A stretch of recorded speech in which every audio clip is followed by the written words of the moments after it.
Hello everyone, তো দেখতেই পাচ্ছ তোমরা, এটা হচ্ছে রয়্যাল এনফিল্ডের হান্টার 350 বাইক BS6 মডেল। তো এই বাইকটা চালাতে যেয়ে সামনে চেনের স্পকেট থেকে ঘাস ঘাস করে একটা আওয়াজ আসছিল। তো সেই আওয়াজটা অ্যাকচুয়ালি আছে সামনের চেনের দাঁতগুলো কিছুটা ব্যাঁকা হয়ে যাওয়ার কারণে।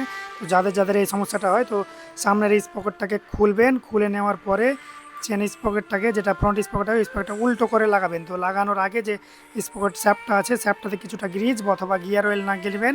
লাগানোর পরে যে স্পকেটটা আছে সামনের ফ্রন্ট স্পকেটটা, সেই স্পকেটটাকে সেটিং করে দিবেন। তো তারপরে দেখবেন বাইক চালাতে যেয়ে যেটা একটা চেনের গ্যাস গ্যাস করে একটা সাউন্ড আসে বা আওয়াজ আসে, তো সেই আওয়াজটা আসবে না। তো ভিডিওটা ভালো লাগতে গেলে বেশি করে লাইক, কমেন্ট, শেয়ার এবং চ্যানেলটাকে সাবস্ক্রাইব করে দেবেন। ধন্যবাদ।